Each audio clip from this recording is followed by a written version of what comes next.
Joy Srikrishna. మీ ఎదురుగా ఇక్కడ 3 numbers కనిపిస్తూ ఉన్నాయి.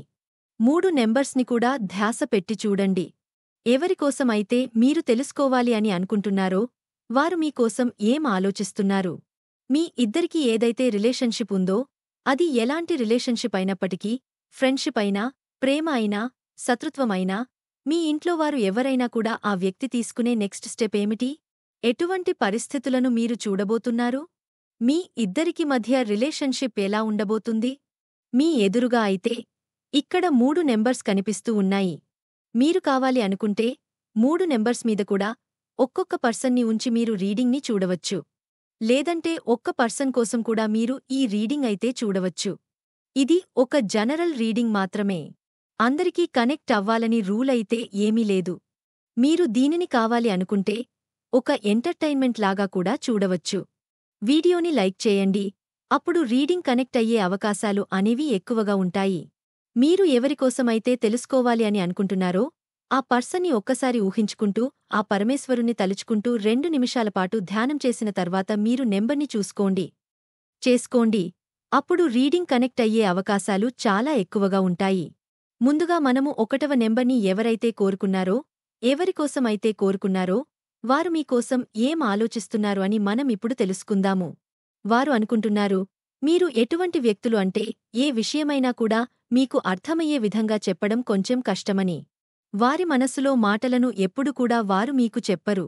మీ మనసులో ఏముందో కూడా మీరు ఎవ్వరికీ కూడా చెప్పరు. అని మీరు ఎంత ఇంపార్టెన్స్ ఇచ్చే వ్యక్తి అయినా కూడా వారికి కూడా మీ మనసులోని విషయాలు మీరు షేర్ చేసుకోవడానికి ఇష్టపడరు. అని మీరు ఎటువంటి పరిస్థితుల్లో ఉన్నా కూడా, ఏమైనా ఇబ్బందులు ఉన్నా కూడా ఆ విషయాలను కూడా మీరు ఎవ్వరికీ చెప్పరు. అని ఎవరైనా ఏదైనా కష్టాలను చెప్తే మీరు వాటిని వింటారు. కాని మీ దున్హఖాలను మాత్రం ఎవ్వరితోనూ కూడా పంచుకోరు. అని ఆ పర్సన్ ఇలా కూడా ఆలోచిస్తున్నారు. మీరు చాలా చాలా విషయాలను ఎప్పుడు కూడా దాచిపెడుతూ ఉంటారు. కాని మీరు అనుకుంటూ ఉంటారు మీ బాధను పంచుకోవాలి అని. కాని మీరు ఎప్పుడు కూడా మీ బాధలని ఎవ్వరితోనూ కూడా పంచుకోరు. వారు అనుకుంటున్నారు మీరు చాలా చాలా మంచి వ్యక్తులు అని. మిమ్మల్ని వారు చాలా ఇష్టపడుతూ ఉంటారు. మిమ్మల్ని వారి లవ్ పార్ట్నర్గా అనుకుంటున్నారు. మీకు ఒకవేళ వివాహం జరిగిపోయి ఉండినట్లయితే వారు మిమ్మల్ని లైఫ్ పార్ట్నర్గా కూడా అనుకుంటున్నారు. మీ ఇద్దరికి మధ్య ఏ రిలేషన్ లేకపోయినా మీతో మంచి రిలేషన్లో ఉండాలి అని వారు కోరుకుంటున్నారు. మీ రిలేషన్షిప్ కట్ అవ్వాలి అని మాత్రము వారు అస్సలు ఎప్పటికీ కూడా కోరుకోరు. మీరు చాలా చాలా సాఫ్ట్ నేచర్ ఉన్న వ్యక్తులు అని వారు అనుకుంటూ ఉన్నారు. ఎప్పుడూ ఎవ్వరికీ ఎటువంటి చెడు చెయ్యరు అని వారు అనుకుంటూ ఉన్నారు. దానితో పాటు వారు అనుకుంటూ ఉంటారు మీరు మీ లైఫ్లో చాలా చాలా ప్రాబ్లమ్స్ని చూశారు. ఒంటరిగా ఉన్నారు. ఆ వ్యక్తి మిమ్మల్ని మనసుతో ప్రేమిస్తూ ఉన్నారు. మీరు జనాలకు ప్రేమను ఇస్తూ ఉంటారు. దానికి బదులుగా మీరు ప్రేమను కూడా కోరుకుంటూ ఉంటారు. అని మీ ఇద్దరి రిలేషన్షిప్లో రాబోయే సమయంలో మీరు ఏం చూడబోతున్నారు?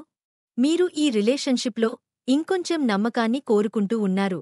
ఇంకా ఏదో కావాలి అని కోరుకుంటూ ఉన్నారు. ఎటువంటి రిలేషన్ అయినా కూడా అందులో అయితే కొంచెం సమయమైతే పడుతుంది. ఈ సమయమైతే పెద్ద ఎక్కువ సమయమైతే ఏమీ పట్టదు. కానీ రిజల్ట్ అయితే మాత్రం చాలా పాజిటివ్గా ఉంటుంది.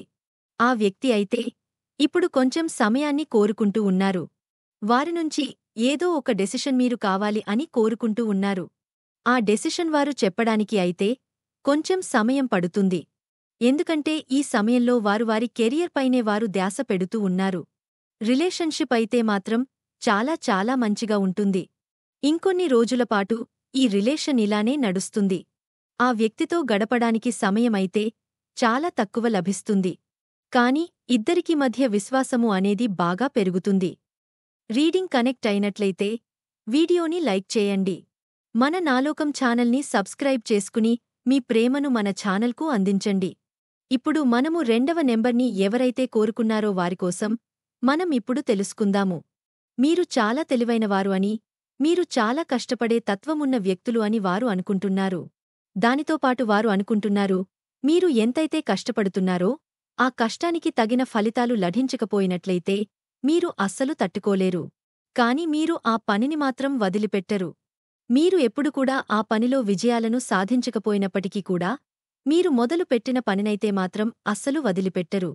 అని చాలా మొండివారు అని మీరు ఏదైనా పని చేయడానికి ఒక పార్ట్నర్షిప్ బిజినెస్ గాని ఏదైనా పని చేయాలి అని మీరు అనుకున్నప్పుడు మీరు పార్ట్నర్ని చూసుకోవడము అన్నది మాత్రం సరిగా చేయలేరు అని ఎప్పుడు కూడా మోసపోతూ ఉంటారు అని మేము మనసు చాలా చాలా మంచిది అని వారు అనుకుంటూ ఉన్నారు. ఎవరిది రెండో నెంబర్ని కోరుకున్నారో, ఎవరికోసమైతే కోరుకున్నారో వారైతే మీ మనసును విరిచేశారు. ఈ సమయంలో మీరు చాలా దుఃఖంలో ఉన్నారు.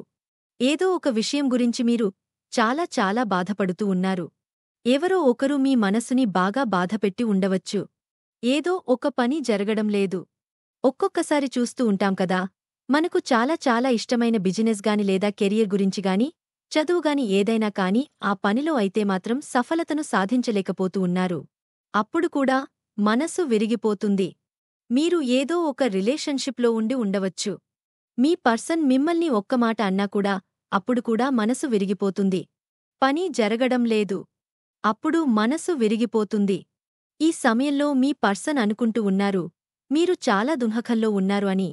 మీరు ఎవరికోసమైతే రీడింగ్ని చూస్తూ ఉన్నారో మీ ఇద్దరికి మధ్య రిలేషన్ ఎలా ఉండబోతుంది? ఇప్పుడు మనం చూద్దాము. రాబోయే సమయంలో రిలేషన్ ఎలా ఉంది? ఇప్పుడు మీ ఇద్దరికి మధ్య అయితే మాటలు లేవు. రాబోయే సమయంలో మీ ఇద్దరికీ మాటలు ఉంటాయి. కమ్యూనికేషన్స్ అనేవి పెరుగుతాయి. అవి మాటలు మొబైల్లో ఉండొచ్చు. రాబోయే సమయంలో వారు మీతో మాట్లాడతారు. ఇద్దరికీ మధ్యలో మంచి రిలేషన్షిప్ అయితే ఏర్పడుతుంది. కానీ ఈ రిలేషన్లో నెక్స్ట్ స్టెప్ అయితే మాత్రం వారు ఇప్పట్లో తీసుకోరు. వారి మనసులోనే చాలా చాలా ఆలోచనలు నడుస్తూ ఉన్నాయి. వాటిని వారు క్లియర్ చేసుకోలేకపోతున్నారు. మీ ఇద్దరికి మధ్యలో ప్రేమ అయితే పెరుగుతుంది. కానీ డెసిషన్ అయితే మాత్రం ఇప్పుడు తీసుకోలేరు. ఇద్దరికి మధ్యలో రిలేషన్షిప్ కోసము ఏ నిర్ణయాన్ని కూడా ఇప్పుడు ఇద్దరు కూడా తీసుకోలేరు.